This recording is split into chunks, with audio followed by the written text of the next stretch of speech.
नमस्कार साथियों, आज की क्लास में हम अभिप्रेरणा के महत्वपूर्ण प्रश्नों से संबंधित इस टेस्ट को हल करेंगे। तो चलिए देखते हैं आज का पहला इम्पोर्टेंट और पिछली परीक्षाओं में आए हुए सवालों को। तो पहला सवाल आपके सामने स्क्रीन पर है और चारों ऑप्शन आपके सामने हैं। तो चलिए बताइए सही जवाब क्या होगा। पहला सवाल, कौन सा प्राकृतिक अभिप्रेरणा का उदाहरण नहीं है? प्राकृतिक अभिप्रेरणा, तो साथियों जो प्यास होती है वो प्राकृतिक होती है और भूख भी बिल्कुल प्राकृतिक होती है और सुरक्षा भी प्राकृतिक होती है, जबकि प्रतिष्ठा बाह्य अभिप्रेरणा होती है। इस सवाल का जो सही जवाब है चौथा ऑप्शन प्रतिष्ठा होगा। अगर किसी किसी के दिमाग में सुरक्षा आए तो साथियों आप एक बार सोच कर देखिए, जैसे कि अगर आपकी तरफ कोई डंडा आए या आपकी तरफ कोई आँख की तरफ कोई कंकड़ आ जाए तो आप ऑटोमेटिक आँख की सुरक्षा के लिए आँख बंद करते हैं। तो इस प्रकार ये सुरक्षा है जो ऑटोमेटिक ही प्राकृतिक होती है।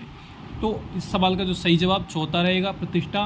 अगला सवाल आपके सामने स्क्रीन पर है, सत्य असत्य है।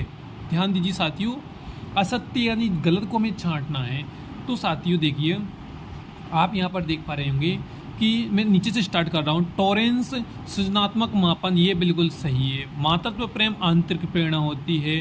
काम सबसे कम जरूरी आवश्यकता है। और इसमें जो गलत है वो है क्या? उपलब्धि प्रेरक जन्मजात। तो साथियों अभी हमने थोड़ी देर पहले ही पढ़ा है कि ये जन्मजात नहीं है, यानी जो असत्य है वो उपलब्धि प्रेरक जन्मजात, ये वाला, यानी इस सवाल का जो सही जवाब है पहला उपलब्धि प्रेरक जन्मजात ही होगा। अगला सवाल आपके सामने स्क्रीन पर है, आप देख पा रहे होंगे। थर्ड ग्रेड भर्ती 2012 रीट लेवल 1 2011 में आया हुआ सवाल है। निम्नलिखित में से कौन सी विशेषता आंतरिक रूप से अभिप्रेरित बच्चों के लिए सही नहीं है? वे सफल होते हैं, उन्हें कार्य करने में आनंद आता है, वे कार्य करते समय उच्च स्तर की ऊर्जा प्रदर्शित करते हैं, वे चुनौती भरे कार्यों को पसंद करते हैं। तो बताइए भी, आंतरिक रूप से अभिप्रेरित बच्चे के लिए सही नहीं है, अंदर से। तो बताइए भी, तो इस सवाल का जो सही जवाब है वे सफल होते हैं, ये आंतरिक नहीं होती। जब सफलता मिलती है तो ये बाह्य होती है, सफलता असफलता, इसलिए ये वाला सही होगा इस सवाल का जवाब। अगला सवाल है, मूल प्रवृत्तियां कैसी होती हैं? जन्मजात, अर्जित, जन्मजात व अर्जित, या इनमें सभी हैं ये?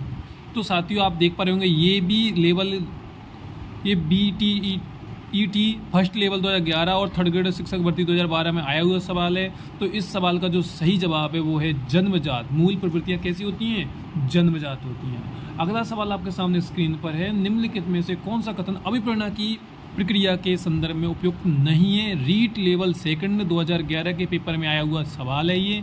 तो देखिए भाई, बताइए उपयुक्त नहीं है, ध्यान रखना, अभिप्रेरणा के लिए उपयुक्त नहीं है। तो नहीं वाला देखना है हमें। तो व्यक्ति के लक्ष्य की ओर ले जाता है, ये व्यक्ति की शारीरिक आवश्यकताओं की संतुष्टि करता है, ये मनोवैज्ञानिक आकांक्षाओं को प्राप्त करने में सहायता करता है, या व्यक्ति के लिए अप्रिय स्थिति से दूर रखता है। तो जो इस सवाल का जो सही जवाब है वो है व्यक्ति को अप्रिय स्थिति से दूर रखता है, ये इस सवाल का सही जवाब है। ध्यान रखना, अच्छे से पढ़ लेना। अगला सवाल आपके सामने स्क्रीन पर है, अब बाह्य अभिप्रेरणा से समावेशित किया जाएगा। रीड लेवल सेकंड 2011 में आया हुआ सवाल है।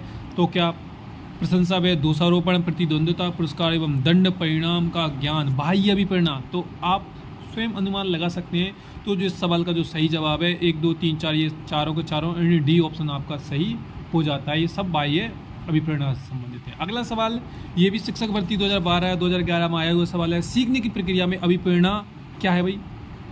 तो देखिए भाई, इस सवाल का जो सही जवाब है आप बताइए। तो इस सवाल का जो सही जवाब पहला ऑप्शन ही होगा, बच्चों में सीखने के प्रति रुचि का विकास करना, ये अभिप्रेरणा की प्रक्रिया में आएगा। अगला सवाल है, अभिप्रेरणा पर किस कारक का प्रभाव नहीं पड़ता? तो बताइए साथियों, किसका नहीं पड़ता? तो देखिए, ये भी 2011 सामान्य ज्ञान सेकंड ग्रेड का फिर सवाल है। आवश्यकता, भौतिक संरचना, वातावरण, जन्मजात। तो इस सवाल का जो सही जवाब है, अगर आप आवश्यकता सोच रहे हैं तो गलत हैं, भौतिक संरचना तो भी आप गलत हैं, और वातावरण तो भी आप गलत हैं।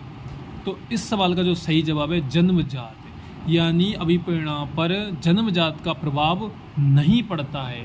अगला सवाल आपका आ गया है, नमा, एक विद्यार्थी मेडिकल कॉलेज में दाखिला लेने के लिए कठिन परिश्रम करता है ताकि वह प्रवेश परीक्षा में उत्तीर्ण हो सके। ये विद्यार्थी रूप से अभिप्रेरित है। सीटेट सेकंड लेवल 2012 का सवाल, व्यक्तिगत, अनुभाविक, आंतरिक या बाह्य।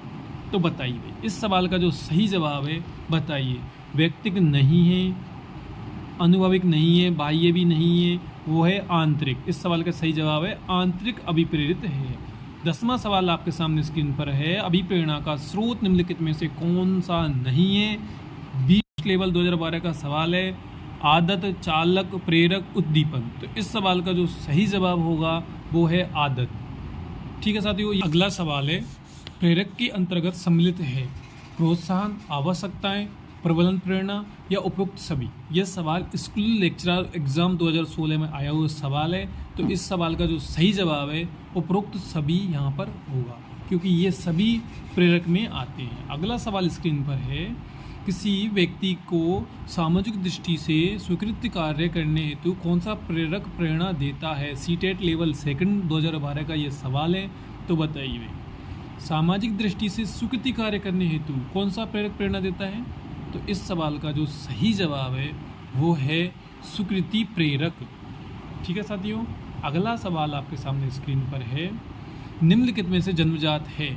तो बताइए इस सवाल में आप देखेंगे तो इसमें जो अभिवृत्ति है ये जन्मजात होती है। इस सवाल का सही जवाब अभिवृत्ति रहेगा। अगला सवाल आपके सामने स्क्रीन पर है, एक आंतरिक मानसिक दशा से जो व्यक्ति व्यवहार को आरंभ करके तथा बनाए रखने की प्रवृत्ति रखता है वह कहलाती है।